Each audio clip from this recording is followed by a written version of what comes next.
Today we're automating the production of all the crops in Farmer's Delight.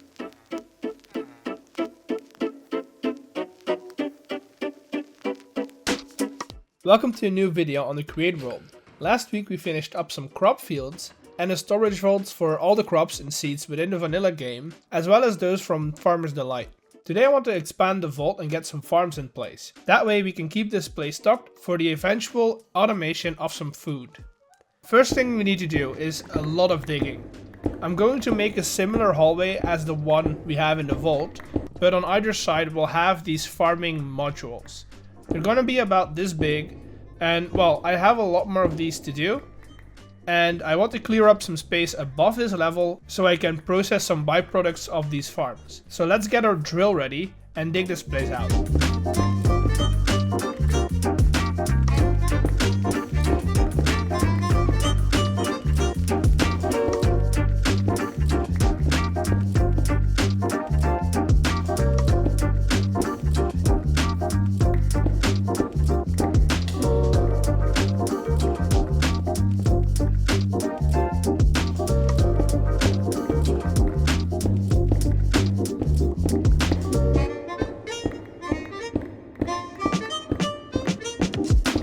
Before we get the crops in, I want to add the harvester. I'm thinking of making it one piece for both sides that moves the entire length of the hallway. It's a basic setup that connects to an upside down T, and that will connect to a gantry with a crossbeam.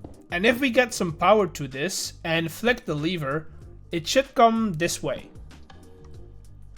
And it doesn't. Maybe it's too big? Let's unglue some stuff and see what it does now. And yeah, now it moves. So let's tear it down and try another design. Let's move it down and place the gantry shafts behind the back wall. This will connect to the harvesters and eventually the redstone contacts with the kissy thingy Medubob. Why do I always forget the name for that?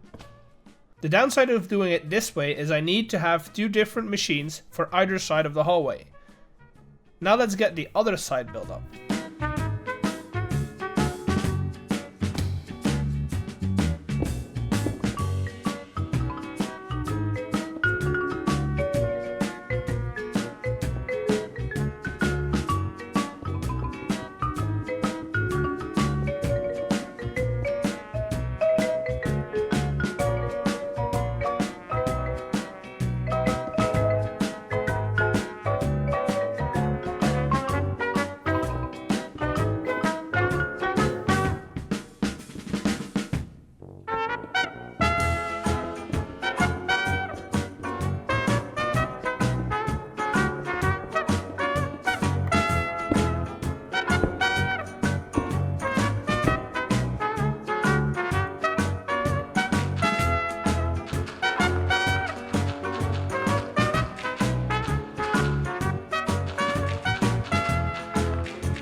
Alright, we've got a way of collecting all the plants.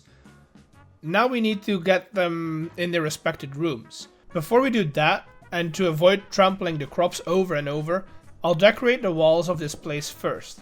We'll continue the hallway design with some tough bricks as the walls and deep slate roofs. We can use the cut deep slate bricks to decorate the water channels that will be underneath the floating walls. And for light, I'll be using some of these chipped glowstone blocks. They look like a bunch of heat tube lamps, which seems like a good thing to have when growing plants in an underground bunker.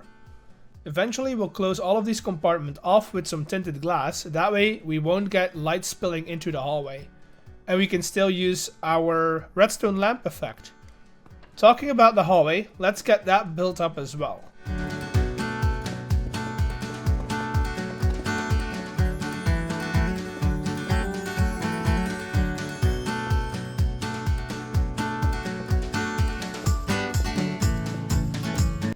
Now for the crops, as you've probably guessed, and I might have mentioned this before, but each of these compartments is going to be one crop.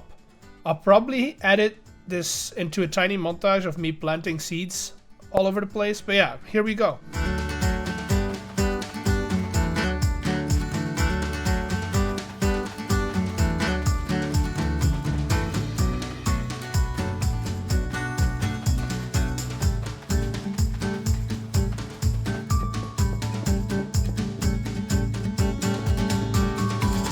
The spaces that aren't closed off with tinted glass have some more space that I need to fill in with plants. I just don't have enough seeds for those, but I'll take care of them as I go.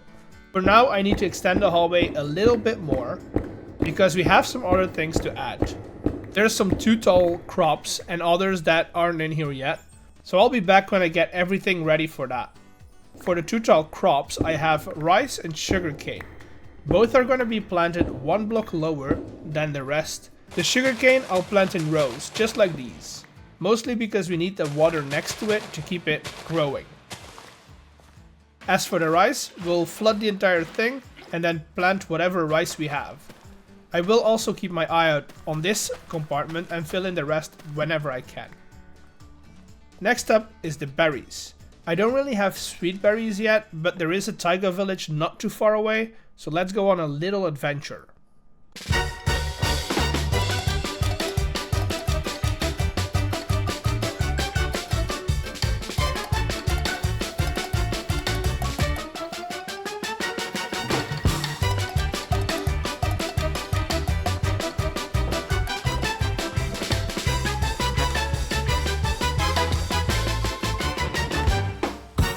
With the berries acquired, we can just plant these in the room next to the sugarcane, and that's gonna be it.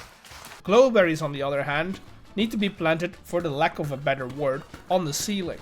So let's push some of these slabs up half a block and hang some glowberries from them.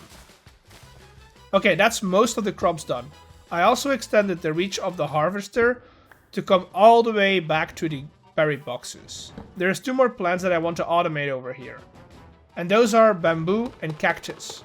They might not be edible, but it's my problem, not yours. The actual problem with those is that you cannot break them with a harvester, but you can with a saw. So let's copy the gantry design over here and replace the harvesters with mechanical saws. As for the bamboo, we can just simply plant a bunch and have it grow up. And the cactus, I'll just plant in rows and making sure that I have 1 block in between them. There is one more thing that needs to be taken care of. I got 2 drawers here where I have rotten tomatoes and poisoned potatoes, and I want to turn the tomatoes into seeds. So a simple mechanical crafter pointing into a controller, a hopper to feed the tomatoes into the crafter, and some powers should do the trick. Alright, and I think by this point we should be fully operational. It looks like everything is growing nice and tall. And if we check the vault, we can see that we're almost reaching storage limits. I'll put in some storage upgrades in between episodes, but I just need to trade for some emeralds because I'm out of them. And I think that should be it for today. Next episode, we'll be able to start automating some food for ourselves. And yeah, we had a productive episode. If you liked it, hit that subscribe button, like the video, and I'll see you all in the next one. Bye!